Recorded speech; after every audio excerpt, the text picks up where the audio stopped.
Bom dia, graça e paz. Me chamo Vivian e sou aqui de São Paulo. E esta semana nós vamos estudar a lição de número 5, que tem como título Mais bem-aventurada coisa é dar do que receber.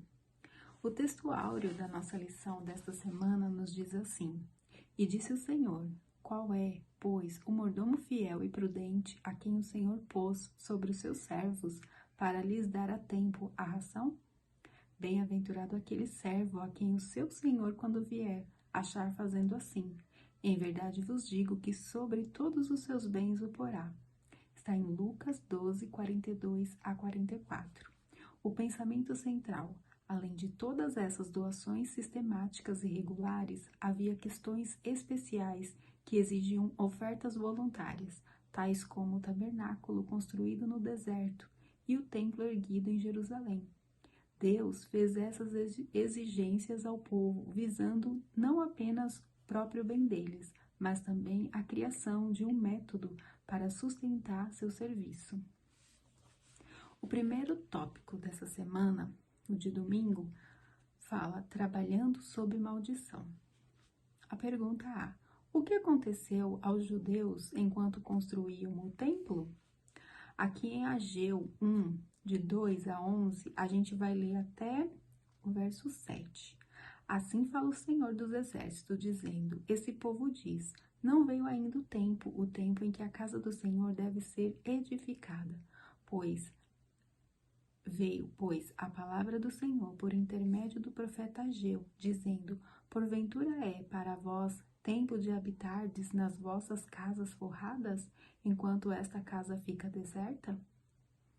Ora, pois, assim diz o Senhor dos Exércitos: Considerai os vossos caminhos, semeai muito e recolheis pouco, comeis, porém não vos fartais, bebeis, porém não vos saciais, vestivos, porém ninguém se aquece, e o que recebe salário recebe-o num saco furado.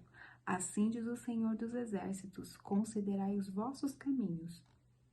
Então, aqui fala que Deus, ele faz exigências ao povo, né? Visando não apenas o próprio bem deles, como diz aqui no pensamento central, mas também a criação de um método para sustentar seu serviço.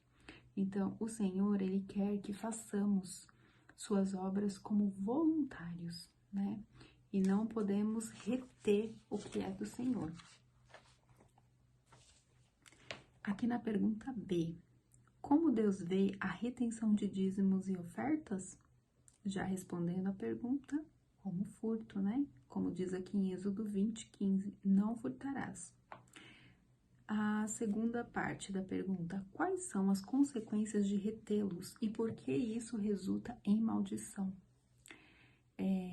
Em Malaquias 3, 8 e 9, vamos ler o verso 9. Com maldição sois amaldiçoados, porque a mim me roubais, sim, toda esta nação. Então, as consequências de reter o que é do Senhor traz para nós perdas e prejuízos, né? Aqueles que estão egoisticamente retendo recursos não precisam se surpreender se a mão de Deus espalhar tudo o que tem. Aquilo que deveria ter sido dedicado ao avanço da obra e da causa divina, mas que foi retido, pode ser retirado de várias maneiras. Deus os visitará com punições, haverá muitas perdas. Então, aqui já nos responde, né? A pergunta B. Agora vamos para a pergunta C. Então, o que é necessário para provocar uma mudança? Em Malaquias 3,7 fala: Desde o dia de vossos pais vos desviaste dos meus estatutos, e não os guardastes. Tornai-vos para mim, e eu me tornarei para vós, diz o Senhor dos Exércitos. Então, devemos voltar para o Senhor, né? É isso que nos diz aqui na nossa lição desse tópico de hoje. Então, amanhã estaremos novamente juntos. Então, um bom dia e até amanhã.